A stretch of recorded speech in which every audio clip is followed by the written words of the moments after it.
Hey, ladies and gentlemen, welcome to the Sportster Newscast Report. My name is Jim Parsons. I'm here with the Sportster.com. I got tons of stuff going on today. It is Wednesday, so second week of Fighter Fest, second week of Great American Bash are on tonight, so that's going to be huge for wrestling fans. Lots of good programming to watch, but there's tons of news in WWE that we have to go over. Most of it comes from Monday Night Raw, but we'll get to that right away here. Heath Slater came back, so he returned on Monday night. Now, there's no talk about him being back permanently. No talk that WWE has rehired him, but there are people out there who think that that is something that should happen. Booker T has said that it would be a shame if WWE did not keep Heath Slater.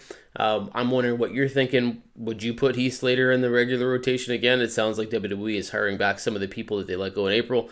Would Heath Slater be among those people? Should he be among those people? That's a good question to ask, and he did show well, even though he got squashed in a match against Drew McIntyre on Monday night.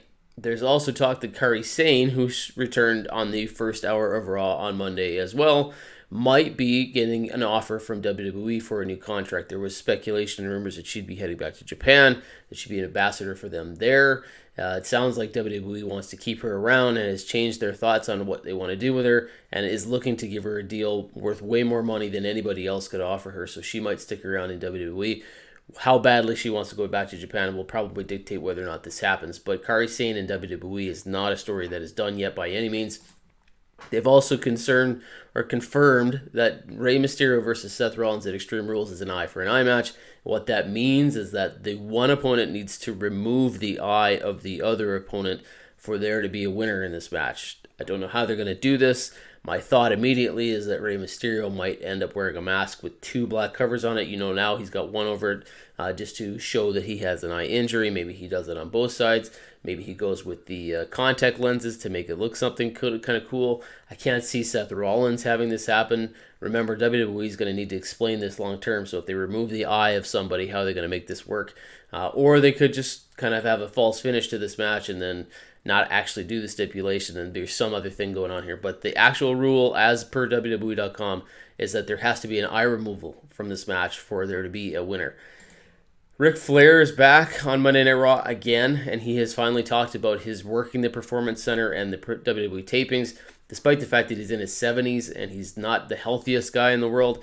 During a pandemic, it's not the best idea, but he said, look, there's no safer place for me to be. I'm safer here than I am at a Kroger's grocery store. So he's saying he's got no worries, no concerns about coming back to WWE, so maybe we should let him do that. Fans that are really upset about the fact that Ric Flair is back, he said, hey, this is the best place for me to be right now. Maybe he's just going with the devil he knows and where he's familiar and who he trusts.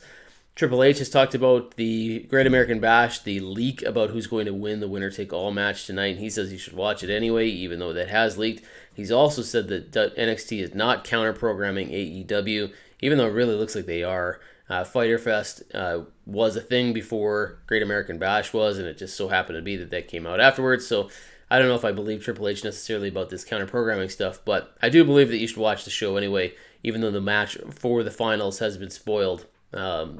We'll see it, but it is going to be fun to watch either way. And my question for you today is this. Is Bayley maybe the best heel turn in professional wrestling right now? She has really grabbed this heel role and run with it.